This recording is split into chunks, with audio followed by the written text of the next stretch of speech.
ṣe déédéé ẹ̀yin tó ti yan Olúwa lè bànújẹ́ àtàrò lọ ẹ̀yọ̀ ẹ̀yọ̀ ẹ̀yọ̀ ẹ̀yọ̀ ẹ̀yọ̀ nínú Olúwa ẹ̀yọ̀ ẹ̀yọ̀ ẹ̀yọ̀ ẹ̀yọ̀ ẹ̀yọ̀ ẹ̀yọ̀ nínú Olúwa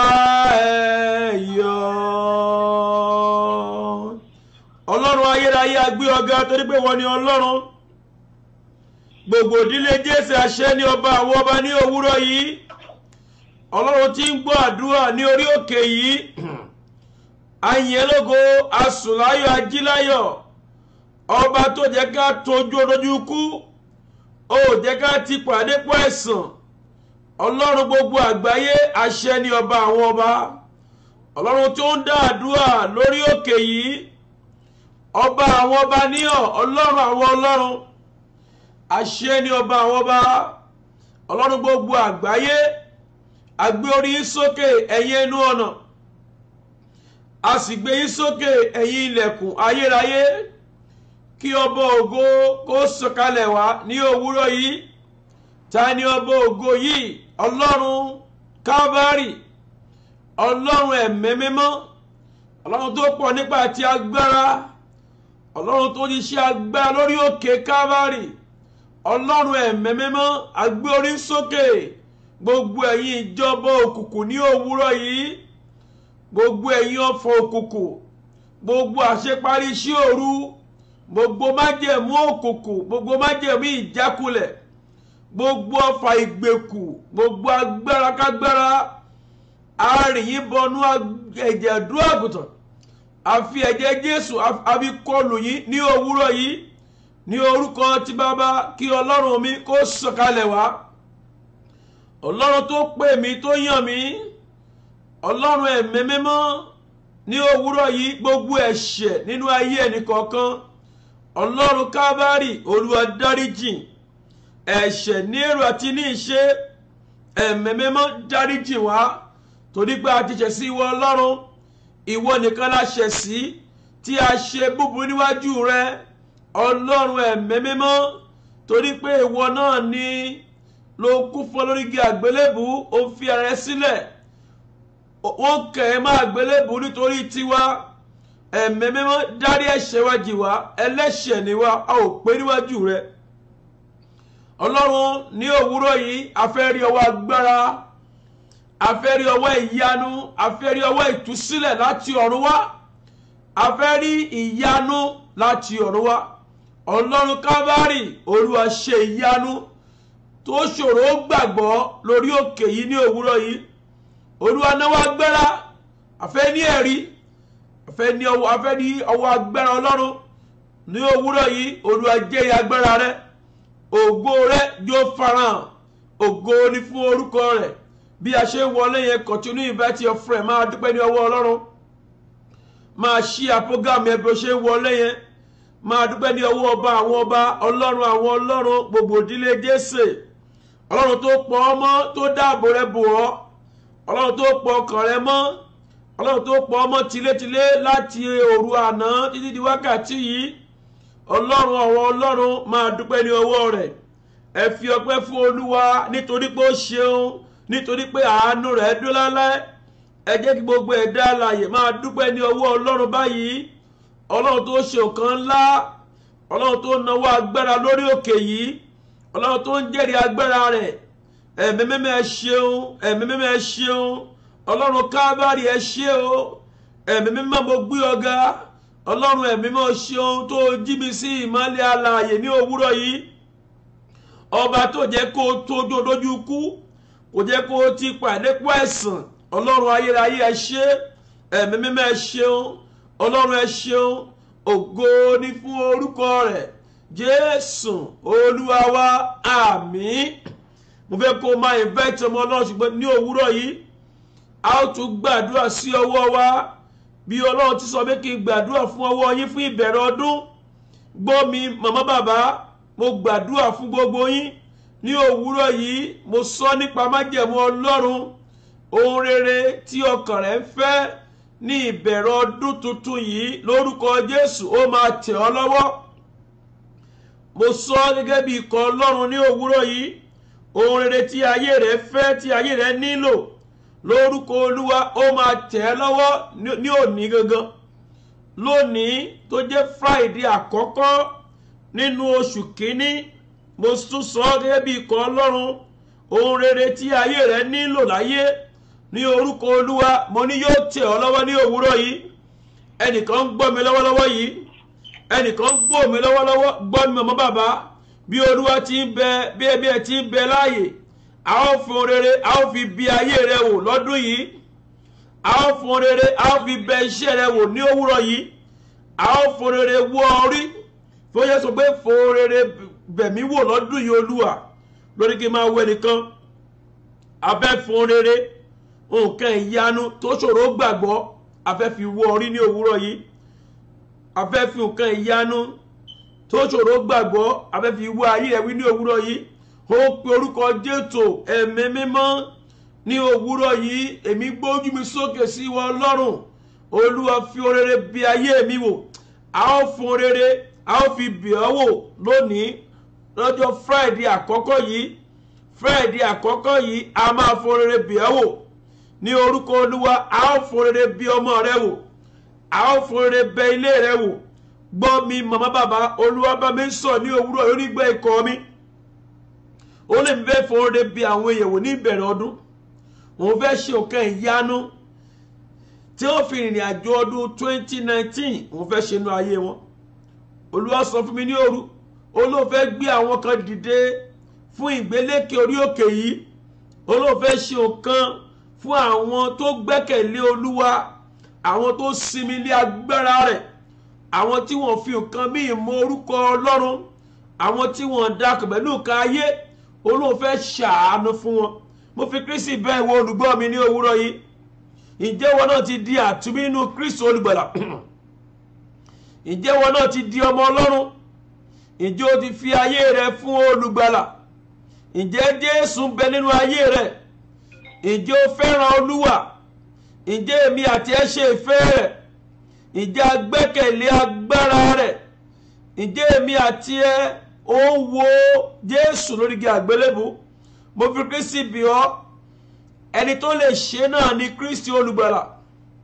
Ìwọ tó bá ti fi ayé rẹ fún Ọlọ́run ní òwúrọ̀ yìí, mo fi Kristi bì ọ́, torí Olúwa sọ pé náà fẹ́ ṣe nǹkan ńlá eléyìí tó fi ṣe àtẹ̀gùn fún ọnú ọdún tuntun, tó fi ṣe àtẹ̀gùn wọ oṣù kínní etí di oṣù kọkànlá, oṣù kejìlá. Tó o bá ti gba Jésù ní Olúwa tó gbàlà rẹ, tó o bá ti dá Ọlọ́run ní, mo fi Kristi bì ọ́. Jésù ń pè ní òwúrọ̀ yìí, Jésù ń pè ìwọ àyànfẹ́ mi, ìwọ sìstá mi, ó ń padà bọ̀, olùgbàlà ń padà bọ̀. Nǹkan ayé yìí máa tán ní ọjọ́ kan, àwọn nǹkan tí ó gbé gègé yẹn máa tán. Ìjọba rẹ̀ ń bọ̀ tí gbogbo ayé yóò rí, ó ń bọ̀ ní àwọn sánmọ̀, gbogbo ojú ni yóò rí, àti àwọn tó gun lọ́kọ̀ àti àwọn tó dé ládé ẹ̀gún. Jésù Kristi yìí ó ń padà bọ̀, ó ń bọ̀ ní àwọn sánmọ̀. Gbọ́ mi màmá bàbá, tó o bá tí ní Kristi ní Olúwa, tó ń wá mírèkù káàkiri, ò lè ní mírèkù. Tó o ti ìgbàgbọ́ nínú Jésù ni kì í dójú tì ní. Ó ní ìgbàgbọ́ nínú Jésù ni kì í dójú tì ní. Ìgbàgbọ́ nínú Jésù ni kì í dójú tì ní. Tó bá ti nígbàgbọ́ o, àlàáfíà ni o, àlàáfíà fọ́mọ Ọlọ́run o, àlàáfíà ni o. Gbọ́ mi, tó o bá ti ní Jésù kò lè sí mírèkù fún ọ. Tó o bá ti gba Jésù ní Olúwa tó gbàlà rẹ, kò lè sọ́nà àbáyọ o. Kò sí ọ̀nà mìíràn ju ọ̀nà Kristi lọ. Olúwa sọ fún ẹnìkan ní òwúrọ̀ yìí, ohun tí ò jẹ́ kí àdúrà ó gbà ó ní wípé o ní Jésù ní Olúwa.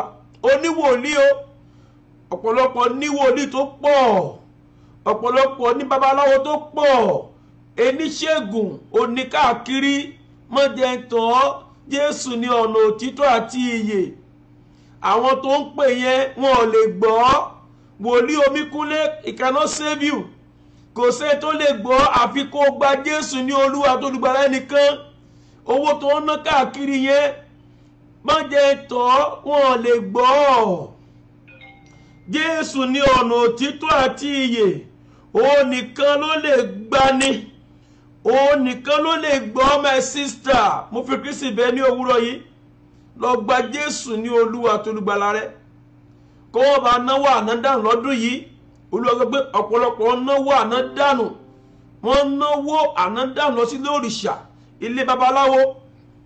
Má jẹ́ tán, kò sọ tó bẹ́ fún ọ.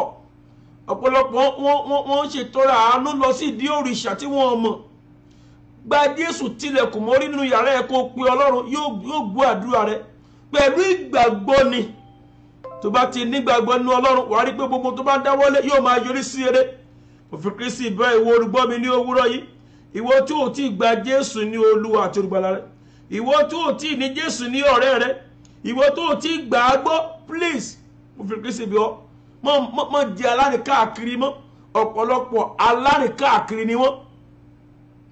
Ọ̀pọ̀lọpọ̀ ohun tí wọ́n gbé fún ọ, ohun tí ayé gbé fún ọ, òun ló gbé káàkiri. Gbọ́ mi, ohun tí wọ́n gbé fún ọ, òun ló gbé káàkiri. O gbé Jésù káàkiri. Ní òwúrọ̀ yìí, mo gbé Jésù mi dé. Mo gbé Jésù mi dé. Mo gbé Jésù mi dé.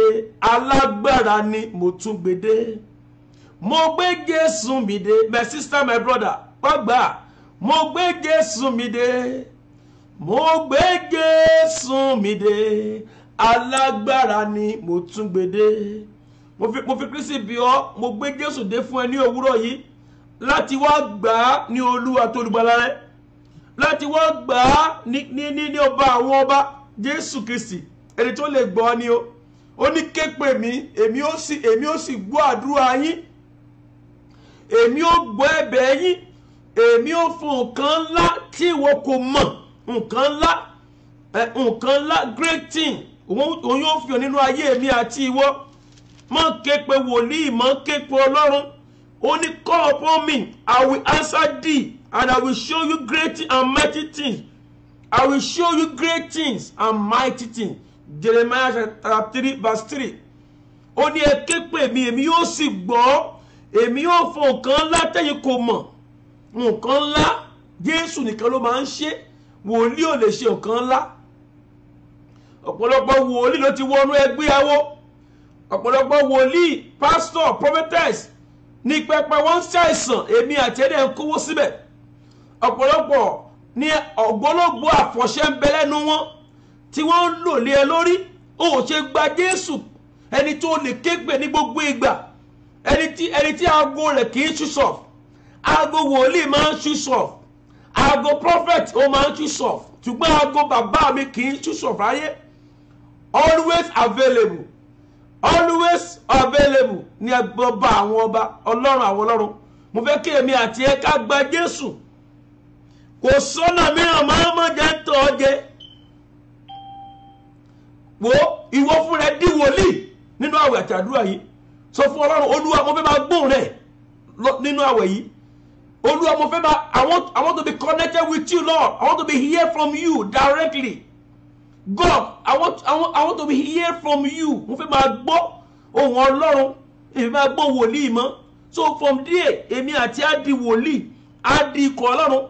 Kì í ṣe prophet Omíkúnlé, kì í ṣe pastor, kì í ṣe prophet nìkan, kì í ṣe prophet nìkan la pè. Á pè ọ́ fún iṣẹ́ Ọlọ́run. Á pè ọ́ láti kéde rere káàkiri gbogbo àgbáyé. Tó bá ti gbàgbọ́, tó ti di àtúbí, nǹkan ìyanu yẹn yóò tọwọ́ ẹ bẹ̀rẹ̀. Ìwọ náà lè jí òkú dìde. Bẹ́ẹ̀ ni, ìwọ náà ó lè jí òkú dìde. Ó lè gbàdúrà sí wúmu ẹyẹ tó bá ti nígbàgbọ́. Ó lè gbàdúrà mọ́jẹ́ tọ́ tó bá ti nígbàgbọ́ nínú Kristi. Ó ní ké pè mí, tani náà, ọba àwọn ọba.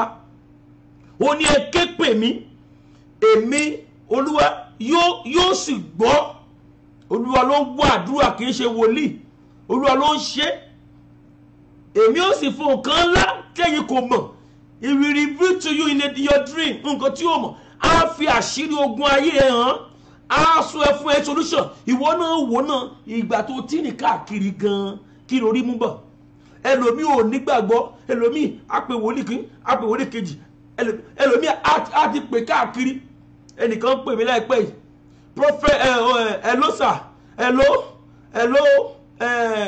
kí ló tẹ̀ tún pé náà o, kéwé jẹ́ o, mo ní kí ló ń jẹ́, mo dẹ̀ mẹ́ni yẹn o, tàlẹ́gàdì kéwé jẹ́ o, ewé wo ló ń jẹ́, o dẹ̀ fèdè fún o, àánú ẹ ṣe bí o ti kùnà ìgbàgbọ́, o ti ṣìnà, o ní kéwé jẹ́ o, ewé wo ló ń jẹ́, ẹ bá fi o kéwé jẹ́ o, ewé wo ló ń jẹ́, bàbá èmi nì, ọmọ yín ní bíbẹ́ bàbá ìbò ní ó ti ṣìnà, ó ti kùnà ìjọba ọ̀run. Wà á dẹ̀ tí wọ́n sódókè Kávárì, wà á tí wọ́n sódókè mi, wà á ké páwọ̀ kìíní, wà á ké babaláwo, wà á gbọ́ lóòṣà, wà á gbà láàfà, kéwé jẹ́, ibo ewé ti ń jẹ́, ewé gan ò lè jẹ́, ewé ti sùn. Táìmù tó pè yẹn, ewé ń sùn lọ́wọ́ ń gbà yẹn. Jésù oníkan kì í sùn, oníkan ni kì í sùn. Mo gbé Jésù dé ní òwúrọ̀ fún ẹ̀yin tẹ́ nígbàgbọ́ tí Ọlọ́run fẹ́ ṣe ọ̀kan ńlá tẹ́ ìkókò mọ̀. Olúwa sọ fún mi, ó ní I will show you a great thing and mighty. God want to show you a great thing. He want to do wonder in your life if you accept Him as your Lord and your Savior. If you believe in Him, if you trust in Him, if you do great thing and mighty thing in your life. Ní láti máa ní káàkiri, máa sáré káàkiri. Ìbẹ̀rẹ̀ ọdún náà wà yìí, ó tún pé kéwé jẹ́, àánú ẹ̀ ṣe mí, ó ti ṣìnà, ó ti kùnà ìjọba ọ̀run àpáàdì ṣùọ̀ fún ọ. Tó o bá tètè yí padà, tó o bá tètè gba Jésù gbọ́, ọ̀run àpáàdì. Jésù fẹ́ràn rẹ, ọ̀rẹ́ ẹlẹ́ṣẹ̀ ni. Lórúkọ Jésù, Olúwa yóò dáríjì yín, yóò wọnú yín lọ, yóò gbọ́kàn yín là, yóò gba ẹ̀mí yín là. Ẹ wúlò fún Ọlọ́run. Mo fẹ́ kí èmi àti ẹ gbàdúrà. Olúwa, agbára Ọlọ́run tí mo fi gbà ọ́ ní Olúwa tó olùgbàlà mi. Ọlọ́run yọ̀ọ̀da ẹ̀ fún mi ní òwúrọ̀ yìí. Agbára Ọlọ́run tí mo fi gbà ọ́ ní Olúwa tó olùgbàlà mi. Ọlọ́run yọ̀ọ̀da ẹ̀ fún mi ní òwúrọ̀ yìí. Mo fẹ́ gbọ́ ọ́. Olúwa, mo fẹ́ ní ọ nínú ayé mi. Mo fẹ́ gbọ́, mo fẹ́ máa gbóhùn rẹ̀. Olúwa, ràn mí lọ́wọ́ láti fi ayé mi fún ọ pátápátá. Olúwa, ràn mí lọ́wọ́ láti fi ayé mi fún ọ. Mo fẹ́ fi gbogbo ẹ̀ fún ọ. Olúwa, ràn mí lọ́wọ́ láti fi ayé mi fún ọ. Ẹ̀mí mímọ́, ràn mí lọ́wọ́ láti fi ayé mi fún ọ. Màmá yẹn, mo fẹ́ kó sọ di àdúrà ní orúkọ Jésù. Ẹ̀mí mímọ́, Olúwa, ràn mí lọ́wọ́ láti fi ayé mi fún ọ. Ọlọ́run mi, ràn mí lọ́wọ́ láti fi ayé mi fún ọ, láti fi ayé mi fún ọ. Ẹ̀mí mímọ́, ràn mí lọ́wọ́, mo fẹ́ fi ayé mi fún ọ. Olúwa, àrẹ́sọ ọkàn mi. Olúwa, bọ́ ọkàn mi pàdé. Ọlọ́run, bọ́ ọkàn mi pàdé. Olúwa, ràn mí lọ́wọ́, mo fẹ́ fi ayé mi fún ọ, mo fẹ́ fi ayé mi fún ọ, mo fẹ́ fi ayé mi fún ọ. Ọlọ́run Kávárì, Olúwa, ràn mí lọ́wọ́, mo fẹ́ fi ayé mi fún ọ. Ìjọba ayé mi, mo fẹ́ fi fún ọ. Ayé mi, mo fẹ́ fi fún ọ. Ẹ̀mí mímọ́, bọ́ ọkàn mi pàdé, bá mi pàdé lọ́pọ̀lọpọ̀ agbára, bá ayé mi pàdé.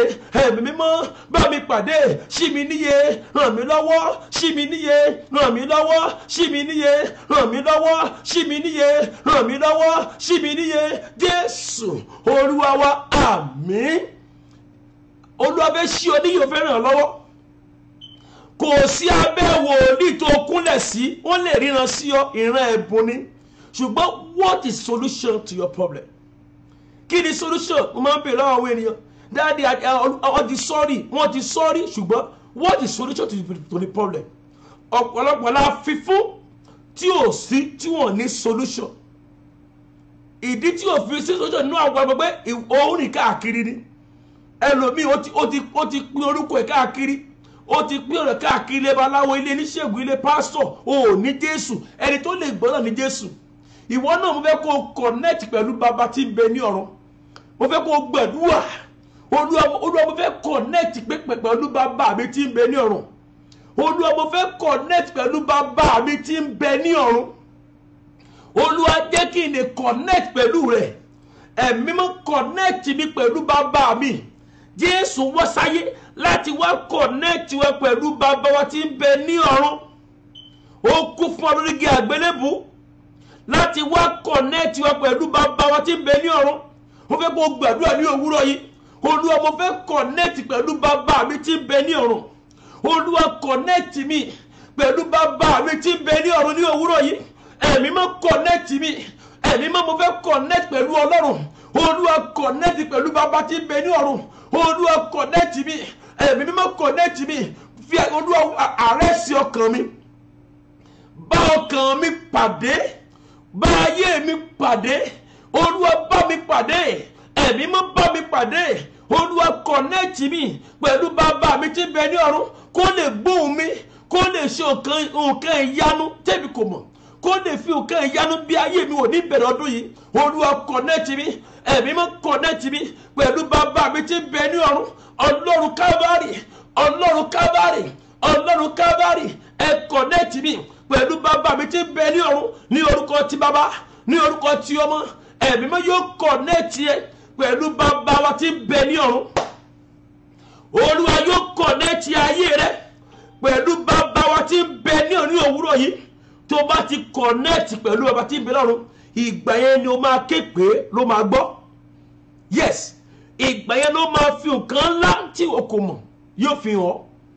Torí pé o ti connect pẹ̀lú bàbá tí ń bẹ ní ọ̀run, torí bẹ́ẹ̀ ni o ti fi nǹkan ńlá hàn. Ọ̀pọ̀lọpọ̀ wọn ò tí ì fi ìrìn àjò ẹ̀hàn ọkàn rìn ni. Tó bá ti connect pẹ̀lú bàbá tí ń bẹ ní ọ̀run, gbogbo tó bá ń ṣe wàá máa ṣe déédéé. Ọlọ́run á máa ṣe nǹkan ìyanu nínú ayé rẹ. Mo fẹ́ kó gbàdúrà lẹ́ẹ̀kan sí ìwọ olùgbọ́ mi. Olúwa, mo fẹ́ máa gbóhùn rẹ̀. Ẹ̀mí mímọ́, mo fẹ́ máa gbóhùn rẹ̀. Èmi náà, Olúwa sọ mí di wòlíì. Olúwa sọ mí di ìránṣẹ́ Ọlọ́run. Olúwa sọ mí di wòlíì. Ẹ̀mí mímọ́, mo fẹ́ wúlò fún ògo rẹ̀. Mo fẹ́ wúlò fún iṣẹ́ Ọlọ́run. Olúwa sọ mí di wòlíì. Olúwa sọ mí di wòlíì. Olúwa sọ mí di ìránṣẹ́ Ọlọ́run. Olúwa fẹ́ máa gbóhùn rẹ̀ náà. Ẹ̀mí máa jẹ́ ilé máa gbóhùn rẹ̀. Ó yá sọ di àdúrà ní orúkọ Jésù. Ẹ̀mí mímọ́, Olúwa mo fẹ́ máa gbóhùn rẹ̀. Ẹ̀mí máa sọ mí di ikọ̀ Ọlọ́run. Sọ mí di àyànfẹ́. Sọ mí di ọmọ rẹ̀. Màmá yóò sọ̀rọ̀. Sìsá mi yóò sọ̀rọ̀. Olúwa sọ mí di àyànfẹ́. Bá mi ṣí àpọ́gàmù yẹn. Olúwa sọ mí di àyànfẹ́. Olúwa sọ mí di àyànfẹ́. Ẹ̀mí máa connect mi pẹ̀lú bàbá tí ń bẹ ní ọ̀run. Olúwa sọ mí di àyànfẹ́. Sọ mí di àyànfẹ́. Sọ mí di àyànfẹ́ ní òwúrọ̀ yìí. Sọ mí di àyànfẹ́. Sọ mí di àyànfẹ́. Sọ mí di àyànfẹ́. Ògo ni fún orúkọ rẹ̀. Aṣọ ẹ di àyànfẹ́. Aṣọ ẹ di ọmọ Ọlọ́run. Ní orúkọ Olúwa, gbogbo èyí tẹ́ ní program yẹn ṣí ẹ̀. Aṣọ yín di àyànfẹ́ ní òwúrọ̀ yìí. Aṣọ ẹ di ọmọ Ọlọ́run. Ní orúkọ tí bàbá tó mọ́ tí ẹ̀mí mọ́. Aṣọ ẹ di àyànfẹ́ nínú Kristi olùgbàlà. Kristi olùgbàlà kó sọ ẹ di àyànfẹ́. Tó bá ti di àyànfẹ́, he will show you a great thing and mighty things. Ayérayé o, lórúkọ Olúwa kó di àyànfẹ́. Kó di ọmọ Ọlọ́run. Kó di àyànfẹ́. Kó di ọmọ Ọlọ́run. Kí Ọlọ́run tìkára rẹ̀ kó máa bẹ́ẹ̀ sọ̀rọ̀. Kí Ọlọ́run tìkára rẹ̀ kó máa bá ayé rẹ̀ sọ̀rọ̀. Ní òwúrọ̀ yìí, agbára Ọlọ́run kó bà lé ọ. Àṣẹ Ọlọ́run tí o fi ń di àyànfẹ́, mo ní kó bà lé ọ. Ìwọ tó rí àmì ṣe, ìwọ tó ní program yẹn ṣí ẹ̀ ní òwúrọ̀ yìí, agbára ẹ̀mí mọ́ tí ó fi di àyànfẹ́, tí ó fi wúlò fún Ọlọ́run, tí ìjọba ọ̀run àpáàdì tí ó fi ní borí rẹ lórúkọ Jésù. Ayọ̀dẹ̀ fún ọ báyìí. Àṣẹ àti agbára ẹ̀mí mímọ́ ó yẹ kó wọnú ayé yín lọ. Ọlọ́run Kávárì kó rọ̀ yín ní agbára. Ọlọ́run Kávárì kó gbé agbára wò yín. Kẹ́ ẹ di àyànfẹ́. Kẹ́ ẹ di ọmọ Ọlọ́run ní orúkọ ti bàbá, ní orúkọ ti ọmọ, ní orúkọ ti ẹ̀mí mọ́. Ògo ni fún orúkọ rẹ̀. Jésù Olúwa wa, àmín. Nígbà tó bá ti di àyànfẹ́, ìgbà náà ló ké pé yóò sì gbọ́.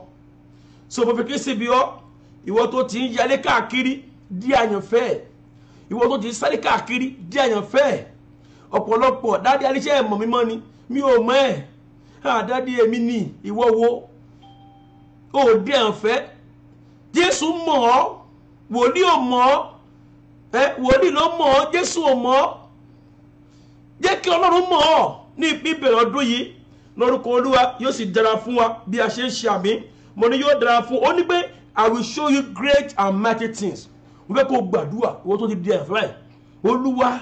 Olúwa ṣe nǹkan ńlá. Nǹkan tó ṣòro gbàgbọ́, great things and mighty things. I will show you great thing and mighty thing. Oh Lord my God, show me a great thing and mighty thing in this year, 2019. Do wonder in my life. Yes. Mo tún rò gbàgbọ́ Olúwa ṣe nínú ayé mi. Oh Lord my God, show me great thing and mighty things this year. Oh, porúkọ Jésù, Olúwa, do great thing and mighty thing in my life this year. Do great thing and mighty thing in my life this year. Olúwa ṣe nǹkan ńlá nínú ayé mi. Nǹkan ńlá Olúwa ṣe nínú ayé mi. Olúwa ṣe nǹkan ńlá nínú iṣẹ́ mi. Olúwa ṣe nǹkan ńlá nínú ẹ̀dùn mi. Olúwa ṣe nǹkan ńlá nínú ayé mi. Ọlọ́run ṣe nǹkan ńlá. Nǹkan ńlá Olúwa ṣe nínú ayé mi. Ó yẹ sọ di àdúrà ní orúkọ Jésù. Ọlọ́run Kábárì o. Olúwa ṣe nǹkan ńlá lórí òkè yìí nínú ọdún yìí. Olúwa ṣe nǹkan ńlá. Ẹ̀mí mọ́ ṣe nǹkan ńlá. Ọlọ́run Kábárì ó yẹ wá ṣe nǹkan ńlá nínú ayé mi. Go come and do great thing and mighty thing in my life this year. In 2019, oh Lord, come and show me great thing and mighty thing in my life. Lord, come and do great thing and mighty thing in my life this year. Oh Lord my God, come and do great thing and mighty thing in my life. Come and do it, oh Lord. Come and do it, oh Lord. Come and do it, oh Lord. Great thing and mighty thing in my life. Holy Spirit, do it, oh Lord. Do it, oh Lord. Torí mo ti gbàgbọ́ ní Olúwa, mo ti gbàgbọ́ Olúwa wá ṣe nǹkan ńlá nínú ayé mi lọ́dún yìí. Kó má ṣe nǹkan ńlá, wá fi nǹkan ńlá bẹ̀rẹ̀ nínú ayé mi níbẹ̀rẹ̀ ọdún. Wọ́n fi nǹkan ńlá bẹ̀rẹ̀ nínú iṣẹ́ mi níbẹ̀rẹ̀ ọdún. Wọ́n fi nǹkan ńlá bẹ̀rẹ̀ nínú ìrìnàjò mi níbẹ̀rẹ̀ ọdún. Oh Lord my God, come and do great thing and mighty thing in my life. Great thing and mighty thing. Ọlọ́run fẹ́ ṣe nínú ayé nìkan báyìí. Ọlọ́run fẹ́ ṣe great thing and mighty thing in your life. Mo fẹ́ kó sọ fún Olúwa, come and do great thing. Come and do nothing in my life. Come and do great thing and mighty thing in my life. This year, 2019. Yes, I hear that voice since morning. God told me, my son, I will do great thing and mighty thing in your ministry this year. I will do great thing and mighty thing in your life this year. I will do great thing and mighty thing in your business this year. Mo fẹ́ kó pè mí mọ́. Oh Lord, come and do great thing. Come and show me great thing and mighty thing in my family this year. Come and do great thing in my life, in my career this year, Lord. In my business this year, Lord. Because I accept you as my Lord and my Savior. Come and do great thing in my life. Come and do great thing in my life. Wá ṣe nǹkan ńlá ayérayé o. Olúwa wá ṣe nǹkan alágbára nínú ayé mi lọ́dún yìí. 2019, oh Lord my God, come and do great things concerning my children, concerning my marriage, concerning your husband, concerning your wife. Oh Lord my God, come and do great things. Wá ṣe nǹkan ńlá nínú ayé mi. Màmá yẹn gbàdúrà, wá ṣe nǹkan ńlá tó tọ́ sí mi. Nǹkan ńlá tó tọ́ sí ọ bàbá mi fẹ́ ṣe lórí òkè yìí ni o. Ìwọ tó bá ti gba Jésù gbọ́, mo fẹ́ kó ṣí àpúgà mi yẹn. Ẹ̀yin ayérayé o, ẹ̀yin tí wọ́n wà yẹn dà.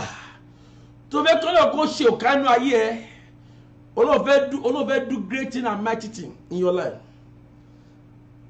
We will go share program as many as possible. Kill one of the call wallet. I can see it right now. All of us share great thing and mighty thing in your life. God want to do a great thing in your life this year, 2019, January 4. Olúwa yóò ṣe nǹkan ńlá. Ayérayé o.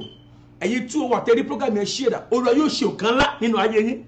The Lord will do it. That is promise. He will do it. He will do it to your life.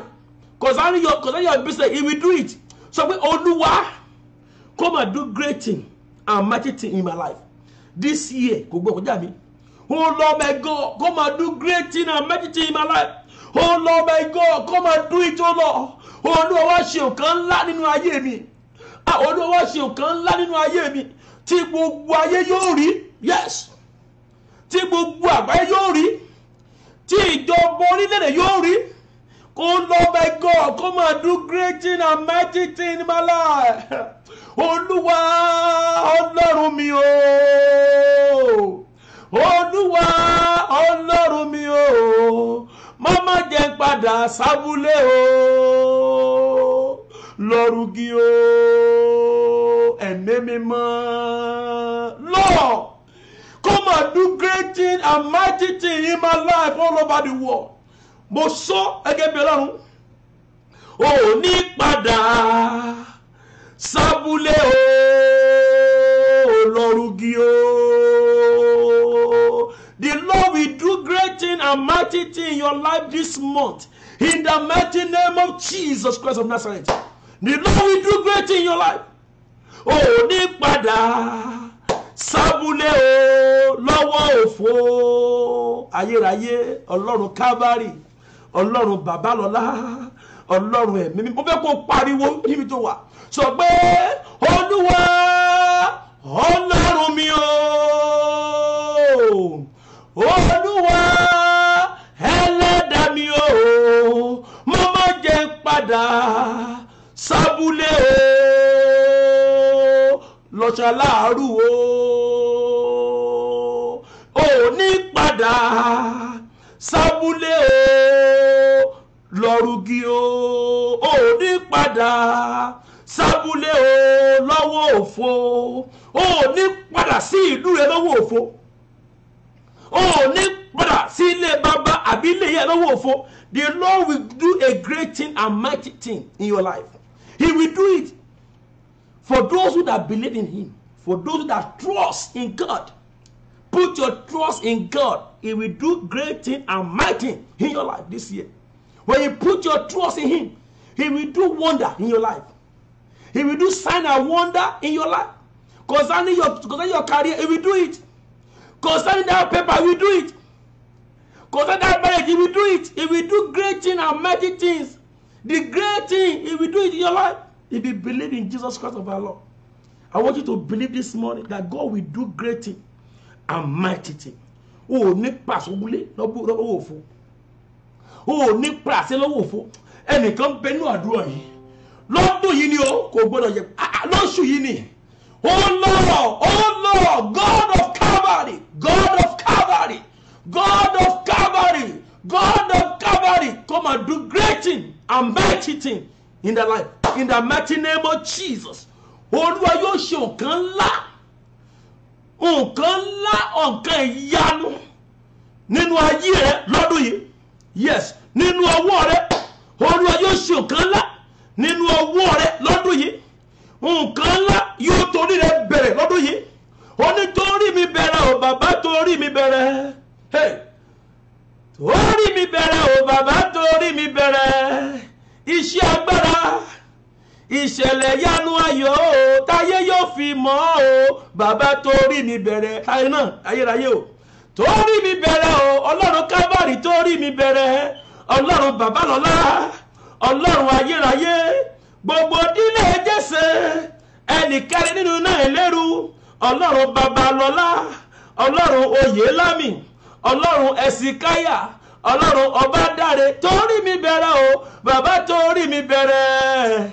Iṣẹ́ agbára, ìṣẹ̀lẹ̀ yanu ayọ̀ o, táyé yóò fi mọ̀ o bàbá, torí mi bẹ̀rẹ̀. Hallelujah! Olúwa ti ṣe nǹkan ńlá. Olúwa ti ṣe nǹkan ńlá. Olúwa ti ṣe nǹkan ńlá. Olúwa ti ṣe nǹkan ńlá. Olúwa ti ṣe nǹkan ńlá.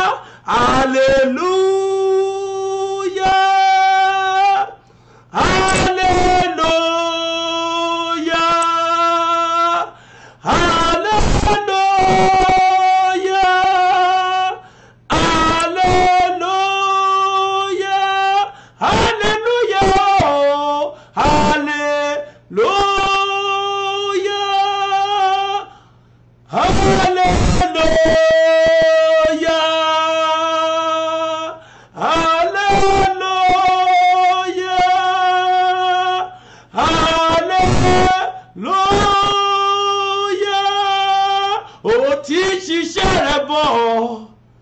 Bàbá ṣe la ṣe pé Ọlọ́run Calvary ó ti ṣiṣẹ́ rẹ̀ bọ̀ lórí òkè yìí o bàbá ṣe la ṣe pé ó ti ṣiṣẹ́ rẹ̀ bọ̀ ó ti ṣiṣẹ́ rẹ̀ bọ̀ Ọlọ́run bàbá lọ́lá bàbá ṣe la ṣe pé ó ti ṣiṣẹ́ rẹ̀ bọ̀ lórí òkè yìí o bàbá ṣe la ṣe pé sọ bẹ́ẹ̀ ó ti ṣiṣẹ́ rẹ̀ bọ̀ bàbá ṣe la ṣe pé ó ti ṣiṣẹ́ rẹ̀ bọ̀ lórí òkè yìí o bàbá ṣe la ṣe pé àti bí ọmọ tuntun lórí òkè Calvary hallelujah hallelujah hallelujah ọmọ àkọ́kọ́ fún ọdún 2019 ayérayé o Ọlọ́run babalọ́lá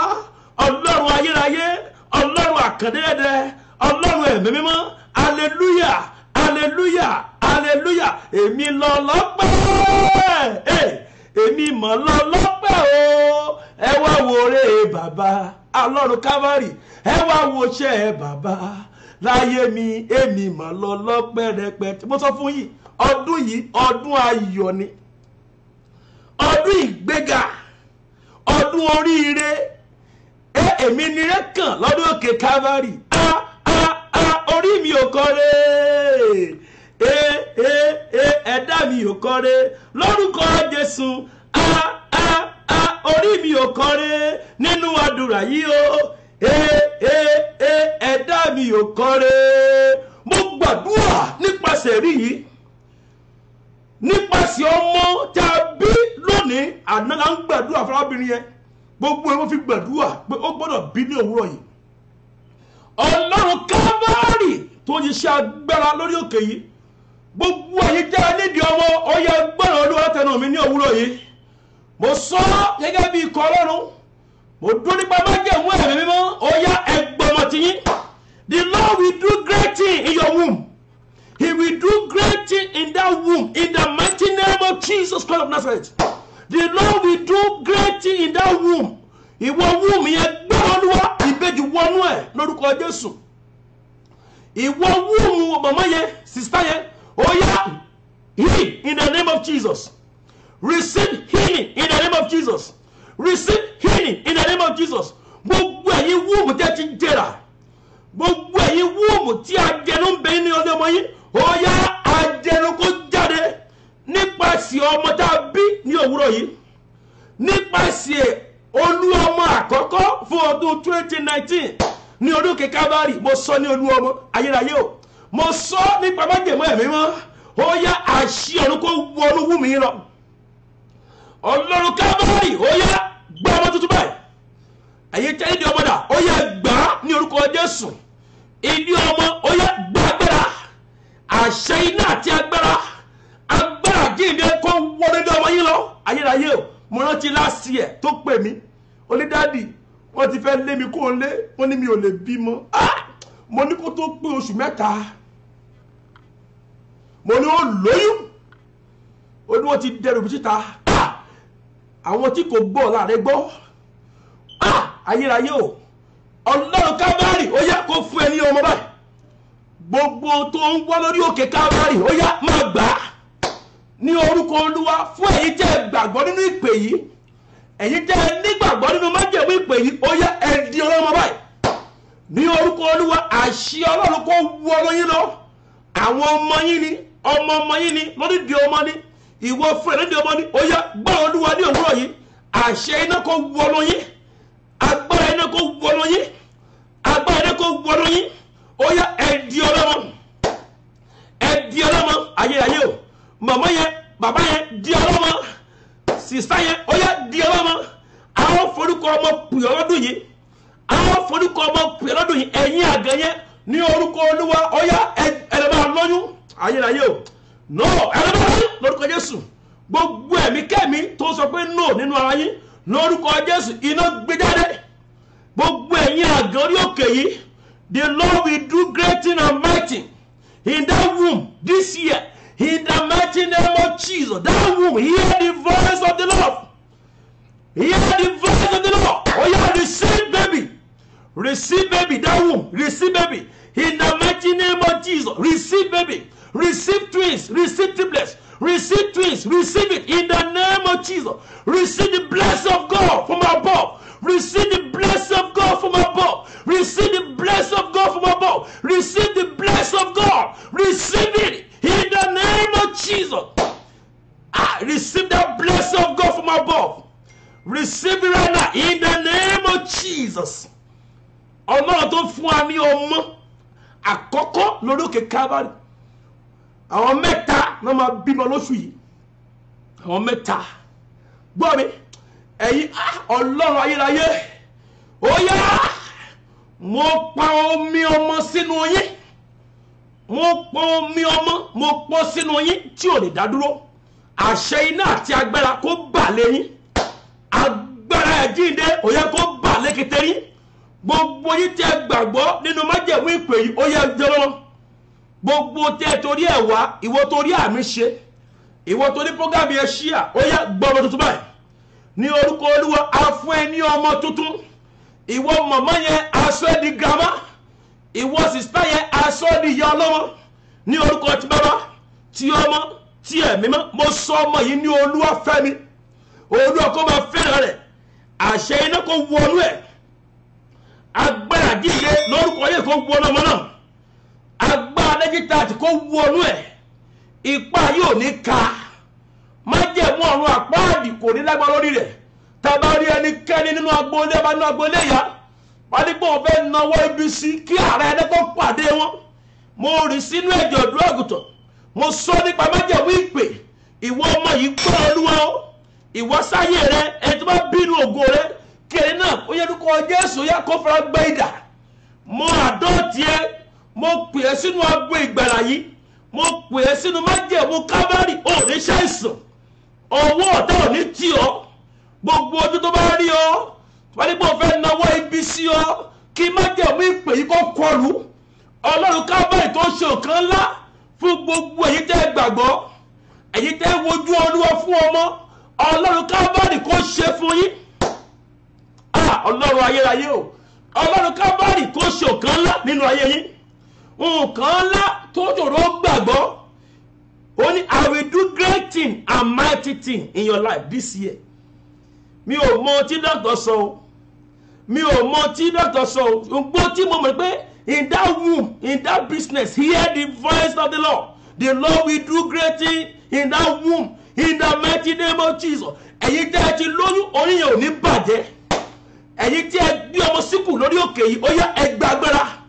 Àṣẹ iná kó wọnú yín. Agbára iná kó wọnú yín. Agbára iná kó wọnú yín. Àṣẹ iná kó wọnú yín. Ní orúkọ Olúwa nítorí pé a bí ọmọ àkọ́kọ́ ní orí òkè Calvary ó yá ẹ lè máa bímọ pẹ̀lú ìrọ̀rùn. Ọjọ́ ìkúnlẹ̀ yín ẹ pè mí o. Ẹ pè mí o. Ó yá àṣẹ ìrọ̀rùn kó bà lé yín. Agbára jíde kó bà lé yín. Ògo ni fún orúkọ rẹ̀. Tálẹ́ ní ẹ̀kejì tó bá bímọ. Gbogbo èyí tẹ́jẹ́ ẹ̀kejì tó bá bímọ lórí òkè yìí ká gbé ọmọ. Ká gbó ìyá ká gbó ọmọ. Kí ọmọ kó wà ní àlàáfíà. Kí ọkọ kó wà ní àlàáfíà. Kí aya kó wà ní àlàáfíà. Aya yóò ṣe ó yá fi òróró rẹ̀ sọ́wọ́. Ẹ jẹ́ ká bless ọwọ́ yẹn again. Ọwọ́ yẹn ẹ fi òróró sọ́wọ́. Tó bá jóbi lọ ní fi sọ́wọ́. Olúwa sọ mi ní òwúrọ̀ yìí. Ó ní ó náà fẹ́ ṣe òkan lánàá ọwọ́ wa. God want to do great thing in your hand. The Lord want to do it. He want to do great thing. Fi òróró yẹn sí ọwọ́. Ìwọ tó nígbàgbọ́ abẹ́ àdómini fi sí ọwọ́. Ọlọ́run Calvary. Ọlọ́run Calvary. Ó ti ń ṣiṣẹ́ rẹ̀ bọ̀. Bàbá ṣe la ṣe pé. Ó ti ń ṣiṣẹ́ rẹ̀ bọ̀ lórí òkè yìí o. Bàbá ṣe la ṣe pé. Ó ti ń ṣiṣẹ́ rẹ̀ bọ̀. Ó ti ń ṣiṣẹ́ rẹ̀ bọ̀. Bàbá ṣe la ṣe pé. Ó ti ń ṣiṣẹ́ rẹ̀ bọ̀ lórí òkè yìí o. Bàbá ṣe la ṣe pé. The Lord shall open unto you, unto thee, the good treasure from heaven, and give us the rain unto thee into the land of season. The Lord shall bless all the work of your hand. Gbọ́dọ̀ Deuteronomy 28 verse 12. The Lord shall open the treasure, good treasure from heaven, into this hand this year. So to be Olúwa Ọlọ́run ni yóò ṣílẹ̀kùn ìbùkún sí ọwọ́ yìí nínú ọdún yìí. The Lord shall open the good treasure to this hand this year in the mighty name of Jesus. The Lord will open good treasure from above, good treasure, good blessing, success, riches into your hand this year in the mighty name of Jesus. I want you to say, the Lord shall open good treasure to my hand. The Lord shall open the good treasure to this hand this year in the mighty name of Jesus. Mo sọ gẹ́gẹ́ bí ikọ̀ Ọlọ́run, mo pa ní àṣẹ nípa májẹ̀mú Ọlọ́run. Ọlọ́run mi, wọ́n bùkún iṣẹ́ ọwọ́ wa ní orúkọ Olúwa, kí ẹ̀mí mọ́ kó bùkún iṣẹ́ ọwọ́ yín ní ọdún 2019 yìí. Ọlọ́run Calvary kó bùkún iṣẹ́ ọwọ́ yín, kí ajẹnirun kó kúrò ní ọwọ́ yín, kí Olúwa kó dá òróró ìtura ìbùkún ọ̀run kó dá sí ọwọ́ yín, kí ọwọ́ yín kó gbóhùn Olúwa. The Lord shall open good treasure to your hand. The rain of blessing, shower of blessing to this hand this year in the mighty name of Jesus. I declare the power of God to rest upon your hand this year. Ọwọ́ yẹn ó fi ṣe rere, ọwọ́ yẹn ó fi gbé ọmọjó, ọwọ́ yẹn mo pa ní àṣẹ nípa májèmọ Ọlọ́run ó fi gba ìròyìn ayọ̀ lọ́dún yìí. Ní orúkọ Olúwa ni mo pa ní àṣẹ ìwọ bọ̀dá yẹn. Ọwọ́ yẹn ó fi gba visa lọ́dún yìí, ó fi gba ìdẹ́bílẹ̀ stèrè lọ́dún yìí. Ọwọ́ yẹn ó fi gba kọ́kọ́ tuntun. The Lord shall open good treasure to my hand this year. Say it. Say, the Lord shall open good treasure from above to this hand this year. God shall give you a rain of blessing. Àrò òjò sí orí ilẹ̀ rẹ, á dá ìbùkún ayérayé á dàlú ọ lọ́dún yìí. So but the Lord shall open the good treasure to my hand, and He shall bless the work of my hand this year. I hear the voice of the Lord from above right now. Àwọn kan bẹ lókè yìí, Ọlọ́run fẹ́ dá ìbùkún lù wọ́n. Òjò ìbùkún fẹ́ràn ní ọwọ́ lọ́wọ́. Tàyẹ̀ náà ayérayé o, òjò ìbùkún ló fẹ́ o. Sọ pé òjò ìbùkún yóò sì rọ̀, ìlérí ìfẹ́ léyìí, a ó rí ìtura dídùn látọ̀dọ̀ Olùgbàlà.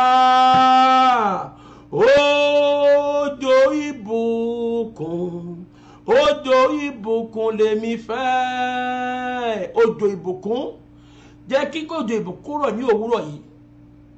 The Lord shall bless the work of your hand. He shall open the good treasure to this hand this year in the mighty name of Jesus. I declare the power of God from above to open a good treasure to your hand this year. I declare the power of God to open a good treasure from above to this hand this year. Receive good treasure from heaven. Receive good treasure from above in the mighty name of Jesus. Receive it right now. Receive it right now. Receive it right now. Receive blessing from above. Receive great things from above. God will do great things from above in your hand this year. O máa fi ọwọ́ yẹn ṣeré lọ́dún yìí. Ọwọ́ yẹn o máa fi ṣe lọ́dún yìí ní orúkọ Jésù.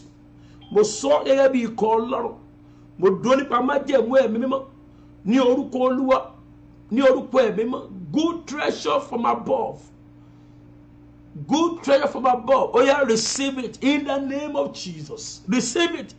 Receive it. Receive it. Receive it. Receive it in the name of Jesus Christ of Nazareth. Receive good treasure from above right now. Receive it. Receive it. The blessing from above. The mercy from above. Receive it right now. The great thing from above. Receive it in the name of Jesus. Receive the blessing. Receive it. The rain of blessing to this hand. The rain of breakthrough. The rain of success. Overflow of joy. Overflow of testimony to this hand this year. Receive it in the name of Jesus Christ. Receive the power of God. Receive the power from above. Receive the blessing. Receive it. Receive the blessing. Receive it this year. Ọwọ́ yìí máa gba nǹkan ìyanu tó ṣòro gbàgbọ́ lọ́dún yìí. Yes, ọwọ́ yìí ó máa gba nǹkan ìyanu tó ṣòro gbàgbọ́. Bẹ́ẹ̀ni, Ọlọ́run tí ń jẹ́ èmi ni má ṣe bẹ̀rù. Ọlọ́run Kábárì, ẹni tó ṣiṣẹ́ agbára lórí òkè yìí, mo nawọ́ sí ọ. Mo sọ gẹ́gẹ́ bí ikọ̀ Ọlọ́run lọ́dọ̀ yìí àṣetì nínú ayé ẹ dópin. Àṣetì nínú ayé ẹ ó dópin lọ́dọ̀ yìí. Ohun tá a pè ní àṣetì òpin débá. Oh yeah, receive the blessing from above. Receive it. Heaven will open for you. Rain of blessing will shower you this year, this month, this year. Receive it. Good treasure from above. Good treasure from heaven. Good treasure from above. Oh yeah, receive it right now. Hayirayo. Ẹnìkan tí ń gbà báyìí. Yes, ẹnìkan tí ń gbà ó. Ọwọ́ ẹ̀ ti ń ta. Ọwọ́ ẹ̀ ń ta báyìí. Oh yeah, get it. Oh yeah, receive it. Receive the blessing. Receive the blessing from above. Receive good treasure from above. Receive the good treasure from above. In the name of Jesus Christ of Nazareth. Receive it. Receive it. Receive it by faith. Receive it by belief. Receive it. Receive the blessing from four corners of the world. The blessing of God will locate your this hand. The blessing from above will locate your hand this year. In the mighty name of Jesus Christ of Nazareth. Ọlọ́run Kábárì, Ọlọ́run àwọn bàbá mi. Ó yá! Ọwọ́ yẹn, ó yá gbàgbára ọ̀tún. Gba ìmísí from above. Yes! Ọwọ́ yẹn, àwọn kí ọwọ́ ẹ̀ kó yẹ lọ́dún yìí. Èyí tá a ti kí kó rí láyé rí dà. Lọ́dún yìí, a máa kí ẹ kó rí rẹ. Shower of blessing, overflow of joy, overflow of healing, overflow of breakthrough, overflow, receive overflow of breakthrough right now. In the mighty name of Jesus, overflow of testimony, overflow of healing this year. Receive it. In the mighty name of Jesus. Ìbùkún ọ̀yá yóò kú àkúwọ́ sílẹ̀ níwájú àwọn ọ̀tá rẹ̀ àádọ́rọ̀ sí ní ọdún orí. Ààbò ọ̀yá yóò sì kú àkúwọ́ sílẹ̀ ní ọdún wáwí ní ọdún yìí. Ọdún 2019. Good treasure tí ó kún àkúwọ́ sílẹ̀. Blessing tí ó kún àkúwọ́ sílẹ̀. Ìbùkún èrè àti àánú tí ó kún àkúwọ́ sílẹ̀. Double promotion, receive it in the name of Jesus. Employment letter, double employment letter. Oh yeah, receive that phone call right now. Receive that phone call of breakthrough. Receive that phone call of success right now. Receive it in the name of Jesus Christ. Oh my God, méèlì tuntun wá gba lọ́dún yìí. Yeah, ó gba méèlì tuntun lọ́dún yìí ní Olúwa wí. Ní orúkọ Olúwa ni mo sọ gẹ́gẹ́ bí ikọ̀ Ọlọ́run. Shower of blessing, the Lord will bless the work of your hand this year. You shall be great this year. The Lord will do great things and mighty things in your hand this year. He will do it. He will do it in the name of Jesus. Receive the great thing and mighty thing in your hand this year. In the mighty name of Jesus Christ. Receive the blessing from above. The great thing and mighty thing. The Lord will do it in your hand this year. O máa fi ọwọ́ yẹn ka trillions lọ́dún yìí. O máa fi ọwọ́ yẹn ka owó lọ́dún yìí, owó ńlá. O máa fi ọwọ́ yẹn gbé ọmọ jó lọ́dún yìí ní orúkọ Olúwa ni mo sọ. Ní ká má jẹ́ mọ́ ẹ fi kan mí mú orúkọ Olúwa. Ní ká má jẹ́ mọ́ ẹ foríbalẹ̀ fún òrìṣà. Ní ká má jẹ́ mọ́ ẹ gbẹ́rẹ́bù lọ́dún yìí. Shower blessing, miracle, sign and wonder. Receive it.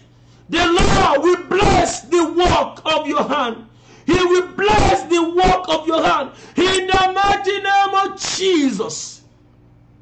He will open the good treasure from above to the work of your hand. He will open the blessing from above to the work of your hand. He will make a way for you this year.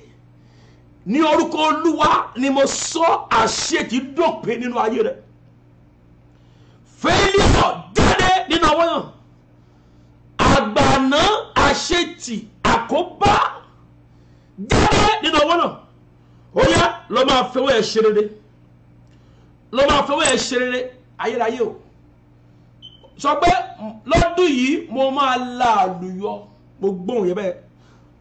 Ó fẹ́ kí ẹ̀yin jẹ́ gbàgbọ́ sọ pé lọ́dún yìí mo máa la àlùyọ. Yes Lord. Sọ pé lọ́dún yìí èmi Olúwafẹ́mi máa la àlùyọ. Bẹ́ẹ̀ ni ó máa la àlùyọ lọ́dún yìí. Àlùyọ ó máa la àlùyọ.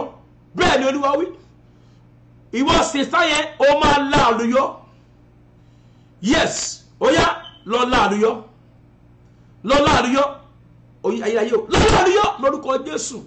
Lọ́dún yìí sọ pé mo máa la àlùyọ. Ayérayé o. Lọ́dún 2019 ó máa la àlùyọ. Àwọn olóore gidi máa wọ orí. Olóore gidi máa wọ ẹnìkan. Ẹni tó jẹ lọ́wọ́ ó yẹ kó wá sanwó náà. Yes. Ẹni tó jẹ lọ́wọ́ kó wá sanwó náà.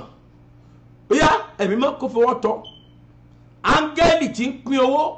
Áńgẹ́lì tó ń pín owó ó yẹ kó wọ ìlọ́dún yìí. Kó ta ọ́ ní ọrẹ. Yes, ọrẹ àkọ́kọ́ ọdún ó yẹ kó ta ọ́. Olóore kí máa wọ ẹnìkan. Ayérayé ó ṣe. À ń bọ́ àgbàná kò ní ọwọ́ rẹ lórúkọ Jésù. Àmúbọ́ jáde ní ọwọ́ rẹ lórúkọ Jésù. Ogun àmúbọ́, májẹ̀mú àmúbọ́ nínú ọwọ́ rẹ ẹ̀mí mọ́ kọlù. Ní orúkọ Olúwa ni mo sọ nípa májẹ̀mú ẹ̀fì nǹkan mímọ́. Ohun tá a pè ní àmúbọ́ nínú ọwọ́ rẹ àjíǹde àti iye kọlù. Sọ pé àmúbọ́ jáde lọ́wọ́ mi. Sọ pé àmúbọ́ jáde lọ́wọ́ mi. Ní orúkọ Olúwa àmúbọ́ jáde lọ́wọ́ yín. Ohun tí wọ́n pè ní àmúbọ́ afagilé lọ́wọ́ rẹ. Ní orúkọ ti Bàbá, ti Ọmọ, ti Ẹ̀mí Mímọ́, ògo ni forúkọ rẹ̀. Ayérayé o. Ẹ̀mí Mímọ́ ṣe. Breakthrough, success. Ó yá receive it. The Lord shall bless the work. Olúwa yóò bùkún iṣẹ́ ọwọ́ yín. The Lord shall bless the work of your hand this year. Gbogbo tó bá fi ọwọ́ yìí kàn lọ́dún yìí, Ọlọ́run yóò da ìbùkún lò. Ọlọ́run yóò da ìyanu lò. Ìyanu yóò farahàn nínú ayé rẹ. Ẹ̀yin tí ẹ ti gbé ọmọ jó lọ́dún yìí ẹ gbé ọmọ jó. Ẹ̀yin tí ẹ ti gbà kéré lọ, ẹ ti gbà kéré nínú ayé yín tí wọ́n ti kí o kú oríire lọ́dún yìí á kí ẹ kú oríire. Lórí kí máa wọ ẹnìkan àti ń kí kú oríire báyìí. Ní orúkọ Olúwa á kí ẹ kú oríire. Torí pé bí ọmọ àkọ́kọ́ nínú orí òkè yìí lọ́dún yìí á kí ẹ kú oríire. Ìwọ ni oríire kàn. Lọ́dún yìí ó máa lu àlùyọ. Ọlọ́run Calvary yóò mú ẹ lé àlùyọ. Ọlọ́run yóò bùkún iṣẹ́ ọwọ́ rẹ ní orúkọ ti Bàbá, ti Ọmọ, ti Ẹ̀mí Mímọ́. Àṣetì, àgbàná, àmúbọ́ ní orúkọ Olúwa ó já inú ọwọ́ yín. Sọ pé ní orúkọ Olúwa àmúbọ́ jáde nínú ọwọ́ mi. Sọ pé ní orúkọ Olúwa àmúbọ́ dópin lọ́wọ́ mi. Àmúbọ́ dópin nínú iṣẹ́ yín. No ogun àmúbọ́ afagilé. Ẹ̀mí àmúbọ́ afagilé. The Lord shall bless the work of your hand. The Lord shall bless the work of your hand. The Lord shall open a good treasure from above to this hand this year. In the mighty name of Jesus, He will do a great thing, a mighty thing in your life, in your hand this year. In the mighty name of Jesus, He will do it for you. By faith, He will do it. Receive the great thing from above. In the mighty name of Jesus. All your prayer requests, the Lord will answer you in the name of Jesus. I cover that prayer request with the blood of Jesus Christ. The Lord will answer your prayer requests in the mighty name of Jesus. Ọlọ́run Calvary yóò dá ọ lóhùn. Ọlọ́run mi yóò dá ọ lóhùn. Gbogbo nǹkan tó ń bẹ ní ọkàn rẹ, Ọlọ́run yóò ṣe fún ọ. The Lord will do it. He will answer you. When you call upon Him, He will answer you. When you call upon the name of the Lord will answer you this year. In the name of Jesus, He will answer your prayer. He will do the great thing and mighty things that the world will see it and the world will celebrate with you. The nation, the world will celebrate with you this year in the name of Jesus. For those who that believe in Jesus Christ, the world, the nation will celebrate with you this year in the mighty name of Jesus. This year is your year. This year is your year. It's your year that God will answer you. It's your year of your harvesting. The year that you will harvest all the prayer you have been praying. The Lord will answer you mightily. The Lord will answer you speedily in the name of Jesus. He will answer you speedily this year in the name of Jesus. He will answer you speedily this year. He will open the treasure from above. Good treasure. Receive it. Yes. Good contract. Receive it this year. Receive it. Yes. Good connection this year. Receive it. In the name of Jesus. Thank you, Holy Spirit. Thank you, Jesus. Lórí kí n máa wọ ẹnìkan. Sọ pé Olúwa ti ṣe ńlá. Tẹ́nìkan ò lè ṣe. Ènìyàn ló ti parí. Bàbá ti ṣe o. Torí náà mo yìn ọ́. O ṣé bàbá. Yes, thank you, Jesus. Olúwa ti ṣe ńlá. Tẹ́nìkan kan kò lè ṣe. Ènìyàn ló ti parí. Bàbá ti ṣe o. Torí náà mo yìn ọ́. O ṣé bàbá. Kórí yẹn. Olúwa ti ṣe ńlá. Tẹ́nìkan kan kò lè ṣe. Ènìyàn ló ti parí. Bàbá ti ṣe o. Torí náà mo yìn ọ́. O ṣé bàbá. Sọ bẹ́ẹ̀. Olúwa ti ṣe ńlá. Tẹ́nìkan kan kò lè ṣe. Ènìyàn ló ti parí. Bàbá ti ṣe o. Torí náà mo yìn ọ́.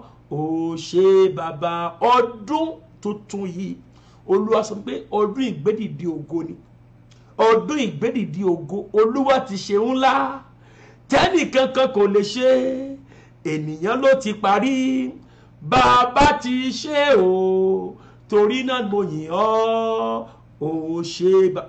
Ẹ̀yin 49 ẹ̀dà. Olúwa ti ṣe ńlá. Tẹ́nìkan kan kò lè ṣe. Ènìyàn ló ti parí.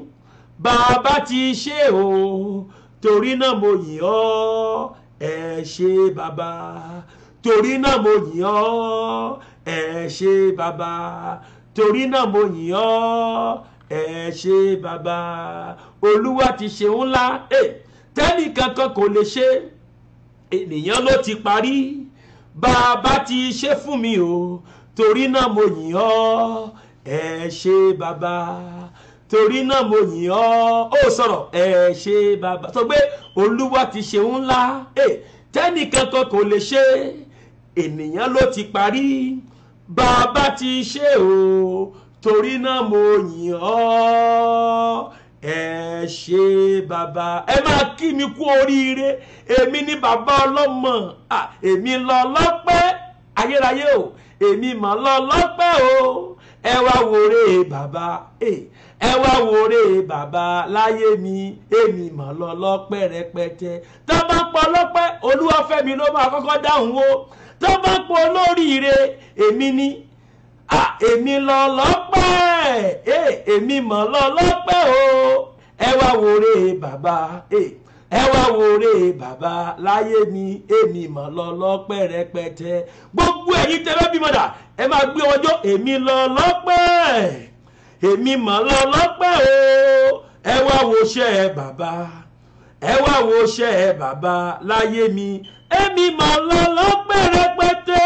Ọlọ́run Kábárì. Èmi lọ lọ́pẹ́. Ọlọ́run ayérayé. Gbogbo ìdílé Jésè. Ọlọ́run ẹ̀mí mímọ́. Ọlọ́run Kábárì. Ọmọ àkọ́kọ́ lórí òkè Kábárì. Èmi lọ lọ́pẹ́. Ìwọ mà lọ lọ́pẹ́ o. Ọmọ wòre bàbá. Ẹ wá wòre bàbá láyé mi. Èmi mà lọ lọ́pẹ́ rẹ. Ìwọ lẹ́ni ẹ̀kejì. Ní orúkọ Olúwa. Lọ́dún yìí èmi náà máa jó torí ọ̀rọ̀ rẹ. Lọ́dún yìí mo máa pakú mọ́ lọ́dún yìí nítorí ọ̀rọ̀ rẹ. Lọ́dún yìí ọ̀rẹ́ máa múnú mi dùn lọ́dún yìí. Bẹ́ẹ̀ ni ọ̀rẹ́ ó máa múnú mi dùn lọ́dún yìí.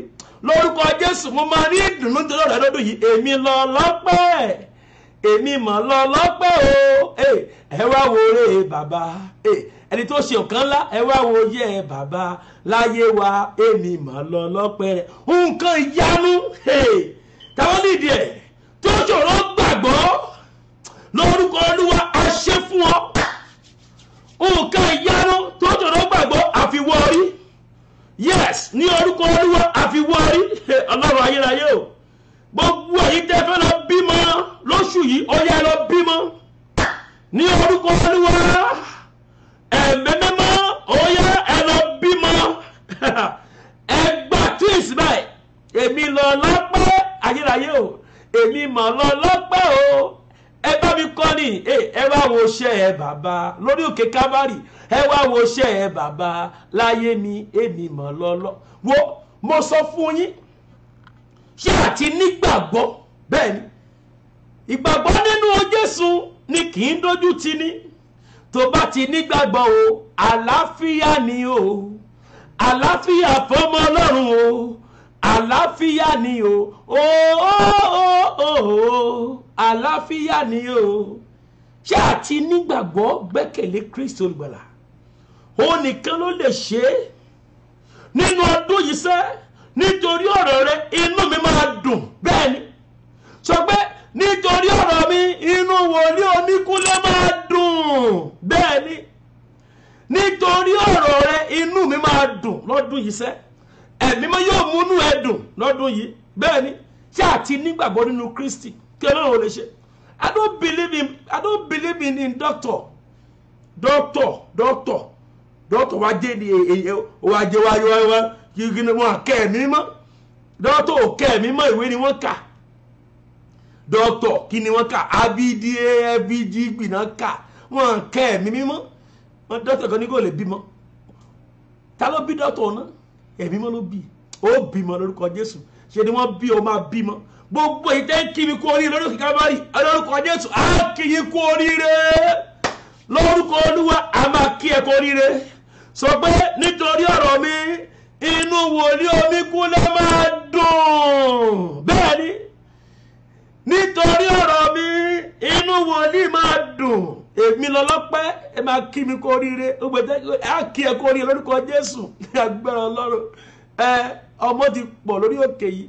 Àwọn kan máa bímọ next week, ẹnì kan máa bímọ ní weekend. Bẹ́ẹ̀ ni, àwọn kan máa bímọ ní weekend yìí náà again. So ní agbára Ọlọ́run, ṣé àgbàgbọ́ nínú Kristi?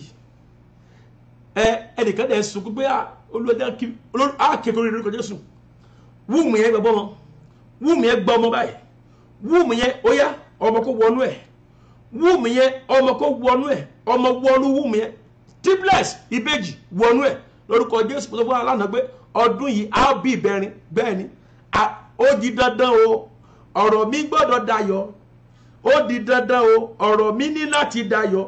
Báyé fẹ́ báyé kọ̀, ọ̀rọ̀ mi ní láti dayọ̀ dandan. Nítorí pé èmi ti ní ìdánilójú wípé nínú ọdún tí mo wà yìí, gbogbo ọ̀rọ̀ mi ní láti dayọ̀.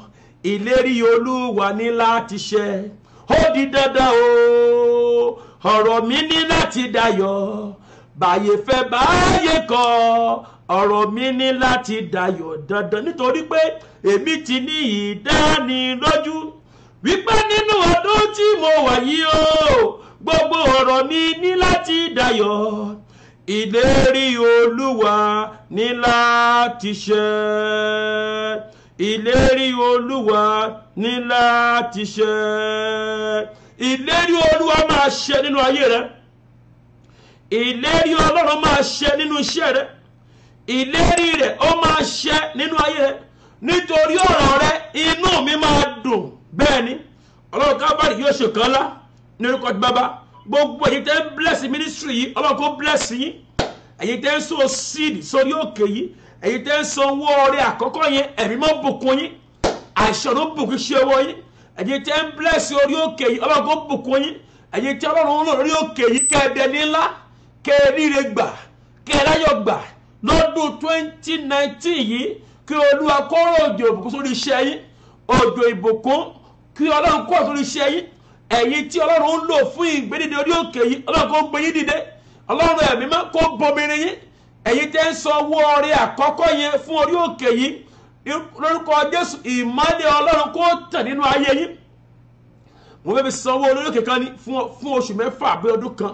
Ìmọ́lẹ̀ Ọlọ́run kó tàn nínú ayé yín gbogbo ọdún yìí kẹ́ẹ̀rí ọwọ́ Ọlọ́run kẹ́ẹ̀rí ọwọ́ ìyanu ọwọ́ ọba àwọn ọba kó wọnú ayé yín lọ ní orúkọ ti Bàbá ti Ọmọ ti Ẹ̀mí Mọ́. Lónìí gangan àfirè bẹ̀yìn wò lórúkọ Jésù Olúwa yóò bùkún iṣẹ́ ọwọ́ yín. Iṣẹ́ ọwọ́ yín kò ní dòkú. Iṣẹ́ ọwọ́ yín ọ̀fọ̀ ní bá níbi tẹ́ ní ṣiṣẹ́ yẹn gangan ẹ̀ ní wẹ̀wọ̀n bẹ̀. Ogun àkóbá kò ní ṣẹ̀ sí yín lórúkọ Olúwa. Iṣẹ́ ò ní bọ́ lọ́wọ́ yín. Olúwa yóò gbé yín dìde. Ẹ̀yin tẹ́ ń wá iṣẹ́ tí ọmọ yín wá iṣẹ́ Ọlọ́run kó fún yín ní iṣẹ́ gidi iṣẹ́ ìfọ̀kànbalẹ̀ ó yẹ kẹ́ ẹ rí gbà.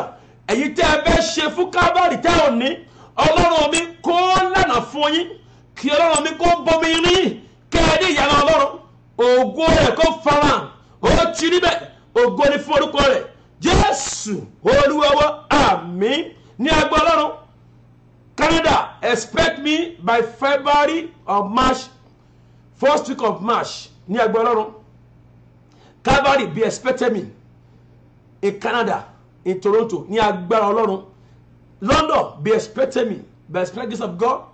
Germany, France, Dublin be expecting me this year. Ọlọ́run Babalọ́lá ó máa náwó agbára ní agbára Ọlọ́run Ẹ̀mí Mọ́ tí ó ń bá ṣe ẹ lọ yóò ṣe àṣepé. Ẹ̀yin tẹ́ ní ìwé ìgbélú ó yẹ gbà á lórúkọ Jésù. Kó o tó rí mi kó o tó fojú kàn mí ó yẹ gbà ìwé ìgbélú yẹn. Ọ̀nà kó là fún yín. Ó ti rí bẹ́ẹ̀. Ògo ni fún orúkọ rẹ̀. Jésù Olúwa wa àmín àmín àmín ní orúkọ Jésù. Make sure you pray for me before you go. Pray for this ministry and the Lord will answer your prayer as you do so. Make sure you sow the seed of offering to this ministry. Make sure you sow it and the Lord will grant your prayer request in the name of Jesus. And the Lord will do a great thing and mighty things. The Lord want to do great things and mighty things. Arábìnrin yẹn wọ́n ti lé kóun lé mo ní mọ̀ wọ́n rí oṣù tó fún ẹ ló máa lóyún ó dẹ̀ lóyún. Ìwọ náà ńkọ́? Sow a seed to this prayer. Key to this prayer. Pray for me and the Lord will answer you. Ọlọ́run tó ń ṣiṣẹ́ àgbàtì ìyanu lórí òkè yìí ó ń ṣe yóò dẹ̀ ṣe inú ayé rẹ̀. Bẹ́ẹ̀ni he will do great things and mighty things tó ṣòro gbàgbọ́. Bẹ́ẹ̀ni he will do it. Ó bá mi sọ̀rọ̀ ni ó ní tẹ̀síwájú nínú ìgbàgbọ́. Tẹ̀síwájú ọmọ mi. Mo fi nǹkan mi mọ́ gbẹ́kẹ̀lé Ọlọ́run èmi yóò ṣe nǹkan ńlá tó ṣòro gbàgbọ́ torí bẹ́ẹ̀ mo fi gbogbo ẹ̀ fún mo ti fi gbogbo rẹ̀ sílẹ̀ fún ọ lóò kémi lè jẹ́ tìrẹ nìkan títí ayé mi èmi ti múra tán láti ṣe tìrẹ mo ti fi gbogbo rẹ̀ sílẹ̀ fún ọ lóò kémi lè jẹ́ tìrẹ nìkan títí ayé mi. Gbọ́ mi àwẹ̀ rẹ àti àdúrà rẹ kò ní lọ lọ́wọ́ òfò. Àwẹ̀ àti àdúrà tá ń gbà lórí òkè yìí kò ní lọ lọ́wọ́ òfò. Tẹra mọ́ àdúrà àti àwẹ̀ kò dẹ̀ dán Ọlọ́run ní kò gbàgbọ́ nínú Jésù Olúwa wa ó tán. That's it. He will do great thing and mighty thing in your life this year. 2019, the Lord will do great thing and mighty thing in my life. So 2019, the God of this month will do great thing and mighty thing in my life. So 2019, the God of this month will do great thing and mighty thing in my life. In the name of Jesus, the God of Calvary, He will do it, great thing and mighty thing in my life. In the mighty name of Jesus. Make sure you write it 7 times. So 2019, the God of Calvary will do great thing and mighty thing in my life. In the mighty name of Jesus. I want you to write it 7 times and claim it, and the Lord will answer you. In the mighty name of Jesus. Just accept Him. Believe in Him, and He will do great thing and mighty thing in your life in 2019. In the name of Jesus, the Lord of this mountain will do great thing and mighty thing in your life. He will do great thing and mighty thing in your life in the name of Jesus. In 2019, the God of this mountain do great thing and mighty thing in my life. This year, in the mighty name of Jesus, the God of this mountain will do it in your life, in your marriage, in your career, in your business, the great thing and mighty thing. The great thing and mighty thing in your life, the God of this mountain will do it. Just believe in Him and trust and keep on this prayer. You will pass. Yeah, you will receive a phone call of breakthrough. You will see a blessing from above. Ọlọ́run máa bomi ní àkáǹtì yín. Ọlọ́run máa fún ẹ ní iṣẹ́ gidi. Ó máa mú ẹ pàdé olóore, ó máa mú ẹ pàdé aláàánú. The God of this mountain, the God of Calvary, He will do great things in your life. Just believe, just accept it. That's it. That's what you need. Just accept Jesus Christ as Lord and your Savior. That's what you need. And He will do great things. He's already doing in my life. He's doing it. Yes. He will do in your life. Just accept it. The God of this mountain, the God of Calvary, in this year 2019, He will do great things and mighty things in your life, in your marriage, in your career, in your business, in your ministry. He will do it. In your womb, He will do it. Yes, God, He will do it. He will turn everything around you for good. Bẹ́ẹ̀ni, ó wá kọ́ nìyẹn. Ó já sọ pé títí ayé. Bẹ́ẹ̀ni, èmi lẹ ṣe yìí fún. Bẹ́ẹ̀ni, èmi lẹ ṣe yìí fún o. Èmi lẹ mà dá lọ́lá. Ṣé èmi lẹ mà ṣe lógo? Èmi lẹ ṣe yìí fún. Èmi lẹ ṣe yìí fún Ọlọ́run mi. Bẹ́ẹ̀ni, orin ọpẹ́ a máa jáde lẹ́nu wàá dẹ̀ máa sun ẹkún. Ẹkún ayọ̀. O ti gbọ́ yẹn rí. Tí o bá kọrin, wàá dẹ̀ máa sun ẹkún. Wàá wò pé èmi tẹni táyé ti rò ìpè kò lè dá nǹkan rẹ̀ ṣe, ṣùgbọ́n mo rí àánú rẹ̀ gbà, Olúọ̀run ló bá mi ṣe. Èmi táyé ti rò wípé mi ò lè dá nǹkan rẹ̀ ṣe, ṣùgbọ́n mo rí àánú rẹ̀ gbà, Olúọ̀run ló bá mi ṣe. In 2019, the God of this Calvary, the God of this mountain will do a great thing in your life. He will do it. Just believe in Him.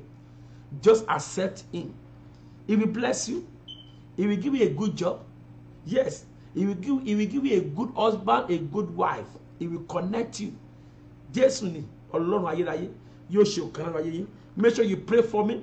Pray for this mountain. The God of this Calvary, the God of Calvary, He will do a great thing in my household this year. In the mighty name, He will do a great thing and mighty thing in my life this year. In the mighty name. Make sure you write it 7 times before you go.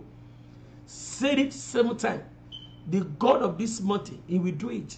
In 2019, the God of this mountain, the God of Calvary, He will do a great thing and mighty thing in my life this year. And keep on it. Bẹ́ẹ̀ni, bọ́ọ̀lọ́run dá máa jẹ̀mú pẹ̀.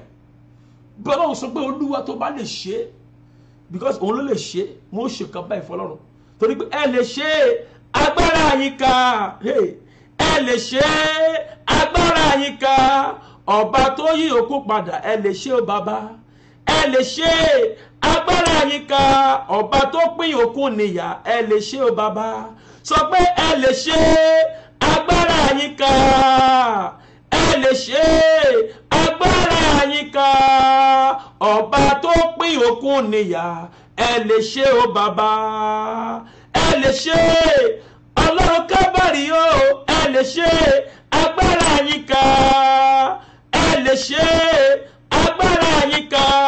Ọba tó pín òkú níyà, ẹ lè ṣe o bàbá. Ẹ lè ṣe agbára yín ká. Ẹ lè ṣe agbára yín ká. Ọba tó pín òkú níyà, ẹ lè ṣe o bàbá. Ọlọ́run lè ṣe. He will do it. Yes. Ní ẹgbẹ́ Ọlọ́run, aago 9 ní ìṣòro aṣẹ́gun ní orí òkè yìí ní alẹ́ yìí, first Friday of the year. Aago 9 la ó pàdé lórí òkè yìí. Mo fi Kristi bẹ̀ àwọn ọmọ Calvary, ẹ jẹ́ ká máa share program yìí kí ọmọ náà kó lè wo program yìí la fi sọ fún ká máa share. So make sure you share it. Àtọ̀ lórí YouTube, Prophet Omikunle Fulfilment of Calvary on YouTube. Ní agbára Ọlọ́run, àwọn past video ẹ ló máa wo. Agbára Ọlọ́run wà ńbẹ̀. Ọlọ́run ti ṣe agbára lórí òkè Calvary. Mo nígbàgbọ́ wípé ìwọ ni ẹ̀rí kan. Sọ pé èmi ni ẹ̀rí kan. Sọ pé èmi ni ẹ̀rí kan ní ọdún 2019. sọ pé èmi ni ẹ̀rí kan, sọ pé èmi ni ẹ̀rí kan. Oya hallelujah mẹ́ta, ògo lọ́yà o, hallelujah hallelujah hallelujah, ògo. Sọ pé èmi ni ẹ̀rí kan lórí òkè yìí, èmi ni ẹ̀rí kan, èmi ni ẹ̀rí kan, èmi ni ẹ̀rí kan. The Lord will do a great thing and mighty thing in your life this year. God bless you. Good morning. It is well with you. A kú oríire ọmọ wa, a kú oríire, a kú oríire. Ṣé láyọ̀ mi ṣẹ̀ṣẹ̀ bẹ̀rẹ̀, mo dolóríire. Ṣé láyọ̀ mi ṣẹ̀ṣẹ̀ bẹ̀rẹ̀, mo dolóríire, mo dolóríire lórí òkè Kábàrí o. Ṣé láyọ̀ mi ṣẹ̀ṣẹ̀ bẹ̀rẹ̀, mo dolóríire. Ṣé láyọ̀ mi ṣẹ̀ṣẹ̀ bẹ̀rẹ̀, mo dolóríire. Mo dolóríire lórí òkè Kábàrí o. Ṣé láyọ̀ mi ṣẹ̀ṣẹ̀ bẹ̀rẹ̀, mo dolóríire lórí òkè Kábàrí. Ó dolóríire lórúkọ Jésù. God bless you. Remember, Jesus Christ is the Lord. God bless. Love you. It is well. Mo dolóríire.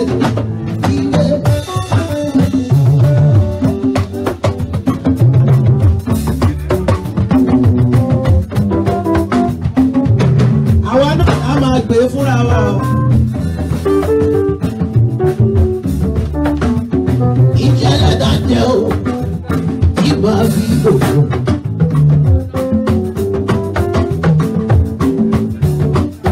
Ẹgbẹ́ rí ìjẹ́lẹ̀ dájẹ́ o, òní tí máa fi gòkè.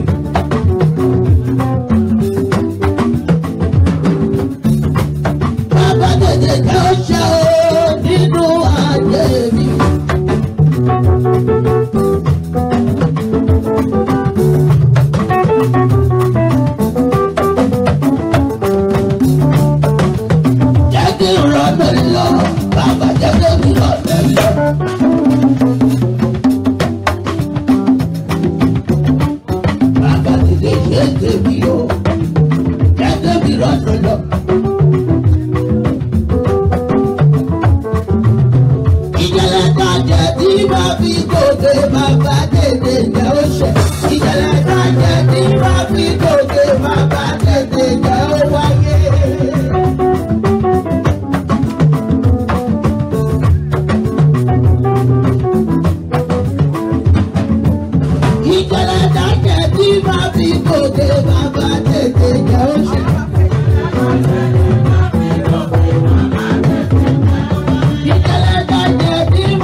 My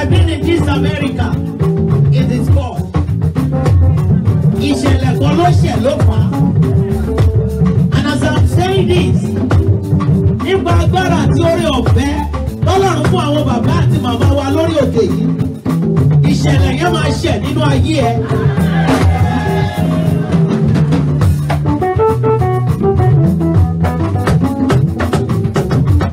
Olórí burúkú láyé gbogbo ẹdíyẹ lóhùn sí.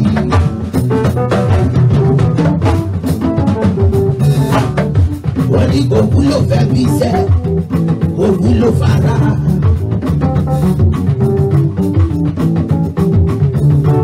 Wọ́n bí àpótí ẹ̀rí délé ẹ̀, wọ́n retí ọjọ́ tó máa kú.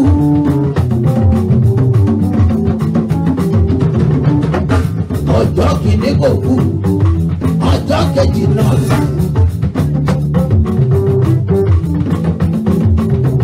Mọ́mí ọjọ́ kẹta ń bọ̀, ìdí tó fi kóṣù mẹ́ta.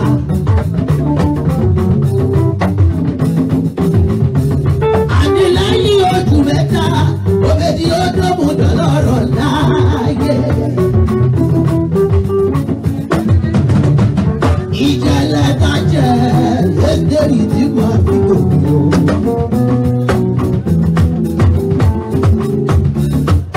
Ẹni jẹ̀lẹ̀ gbọ́jẹ̀lẹ̀ o nínú ayé mi. Ìjẹ̀lẹ̀ bàjẹ́ tí wọ́n fi gbòòrò bàbá tètè jẹ́ ó jẹ́. Ìjẹ̀lẹ̀ bàjẹ́ tí wọ́n fi gbòòrò bàbá tètè jẹ́ ó jẹ́ o.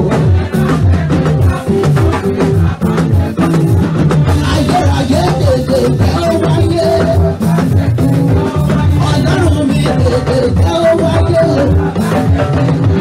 Bàbá gẹ́gẹ́ mi rànà lọ. Ayérayé tètè jẹ́ ó wáyé. Bàbá gẹ́gẹ́ mi rànà lọ. Jẹ́kọ̀ mọ̀ mi rànà lọ láyé. Ayérayé tètè jẹ́ ó wáyé. Ọlọ́run mi tètè jẹ́ ó wáyé. Àìsọ̀tà ìjẹ̀lẹ̀ kan ló ṣe ò láyé Jósẹ́fù.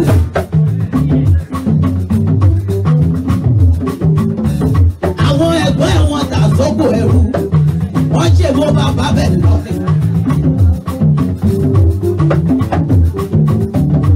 Tá ò bá kà tó jẹ́kù sóko ẹrú, ó lè di mínísítà.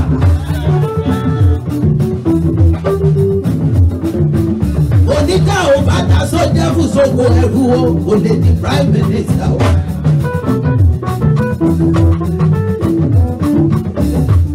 Ìṣẹ̀lẹ̀ yìí mà ló ṣe tóbi wá ń bọ́ àwọn ẹ̀gbọ́n ẹ̀.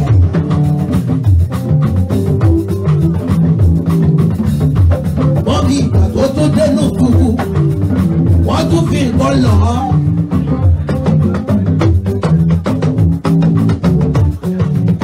Ìṣẹ̀lẹ̀ yìí ó tún gbé lọ sínú túbú.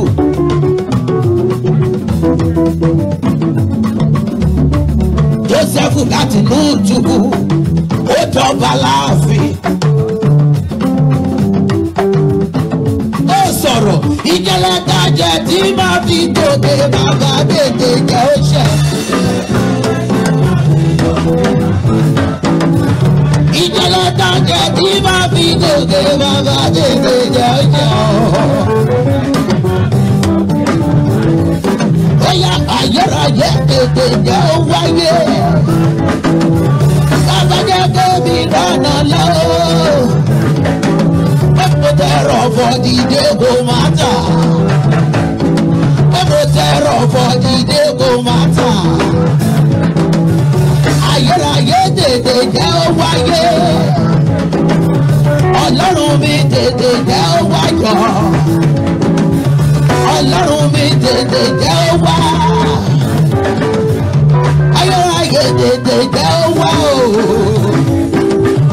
Ó yẹ kó lanu kó sọ̀rọ̀ yẹn o. Ìjẹ̀lẹ̀ bàjẹ́ tí máa fi gòkè bàbá tètè jẹ́ ó ṣe.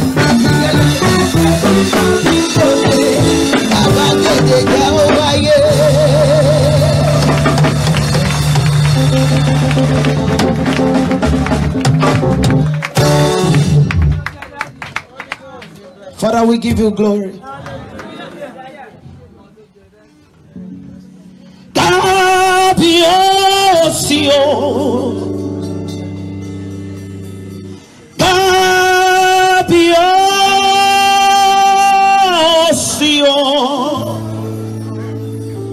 You are the Lord of heaven and the earth.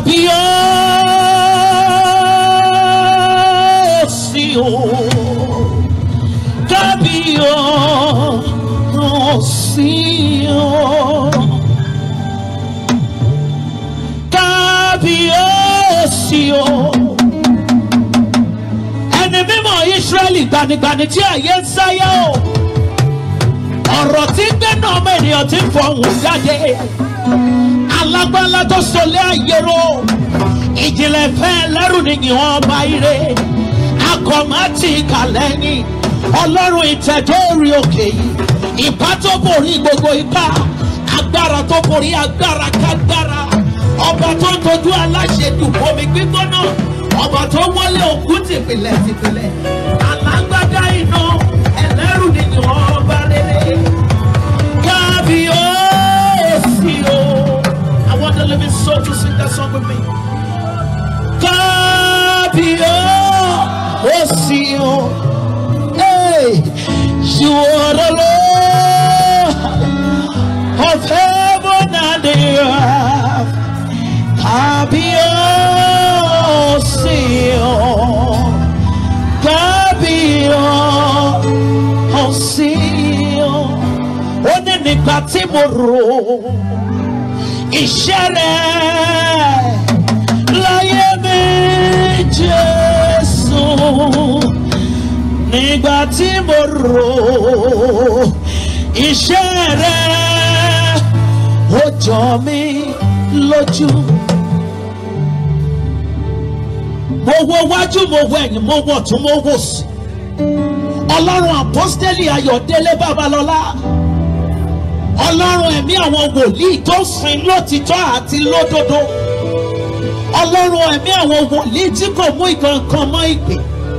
Àpáta Ísírẹ́lì gbanigbani tí ayé ń sáàdì ibi ìkọ̀kọ̀ wa.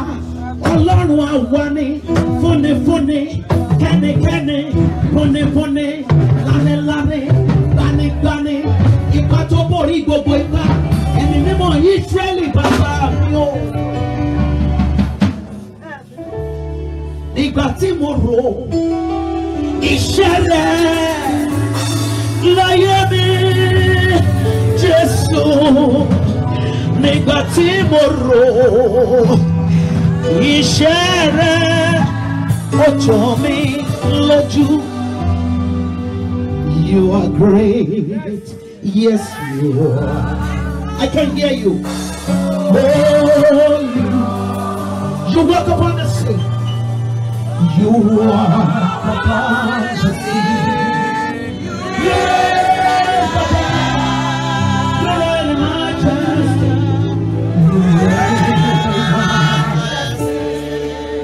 Mighty God. Everything written about you. Everything written about you is great. Olágbára púpọ̀, Ọlọ́run mímọ́. Orin lórí omi, ó jí òkú dìde. Òun jọba nínú agbára rẹ̀ o, alágbára ńlá. Gbogbo tí a kọ nípa rẹ̀, títóbi ni. You are great, you are great, you are great, you are great. Everything, everything written about you. Wọ́n ní bí tó bá sì ti Jésù ìyà ìbàjẹ́ mi dé. Bí tó bá sì ti Jésù ìyà ìbàjẹ́ mi dé. Ọpẹ́lọpẹ́ Jésù ló gbọ̀n yanu lára mi.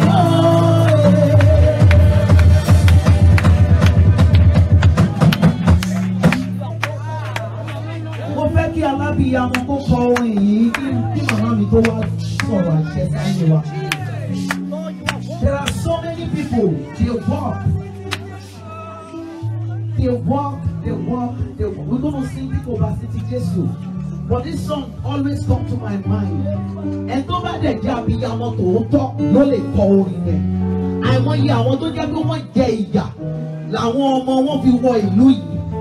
Àsìkò tó yẹ kán máa jẹ ọ̀rọ̀ nǹkan tí wọ́n ṣe náà máa sọ pé mo dẹ̀ fẹ́ ra mọ́tò pé wọ́n máa bá mi gbé mọ́tò fún màmá mi kó tiẹ̀ máa tì í wọ́n á kàn pé ni pé màmá máa dákẹ́ lánàá wọ́n lè lọ́kadà ló gbà bóyá ó fẹ́ lọ rẹ̀ kọ́.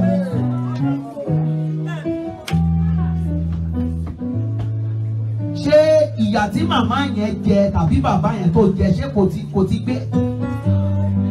Ó fẹ́ kájọ kọrin lẹ́ẹ̀mẹ́ta àwa padà síbí kò bá sí ti Jésù. Iṣẹ́ mọ́ fowórà ṣe kò má bàjẹ́ o. Iṣẹ́ mọ́ fọsọ́rì ṣe kò má bàjẹ́. Èyí tí mo fọ lẹ́mi ṣe èrè náà jẹ́ o.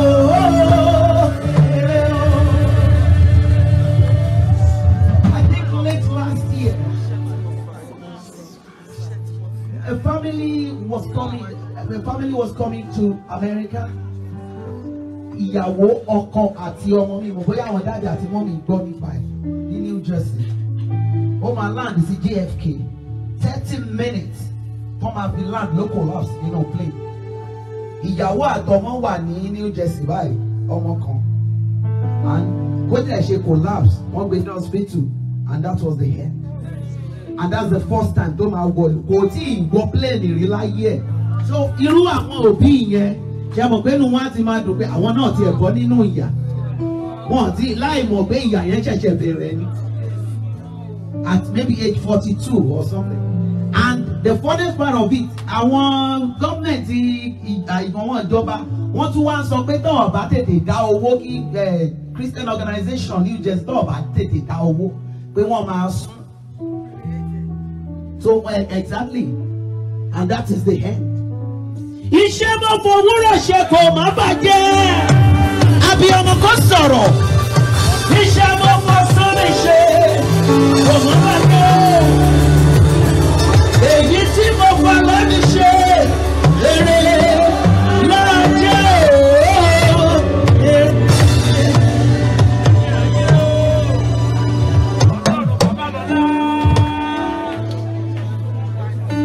Ọ̀pọ̀lọpọ̀ ló máa ń dúró pé nǹkan ẹ̀yẹ fẹ́ẹ́ dé. Ọ̀pọ̀lọpọ̀ òbí náà ló máa sọ pé kò tí kìkì ẹ̀ ń ṣòbí gan. Tó jẹ́ pé nínú ìlú yìí wọ́n kàn ń ṣe ṣáá náà ni. Wọ́n kàn ń ṣe ṣáá náà ni.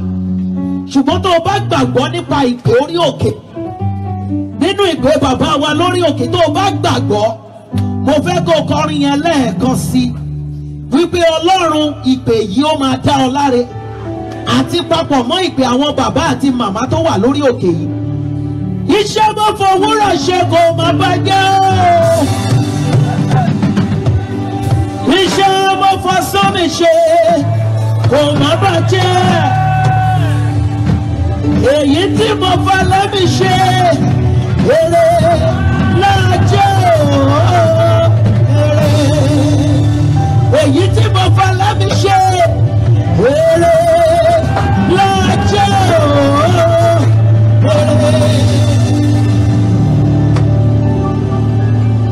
Father, we thank you because we know we have you. We know we're not going to suffer in vain. We believe in you and in you alone. Because we know those who believe in things of the world, it's just for a while. Many people today, Saturday, they are in a clubhouse dancing, doing all sort of things. And we could come to your presence because we know you are the only one who can do it.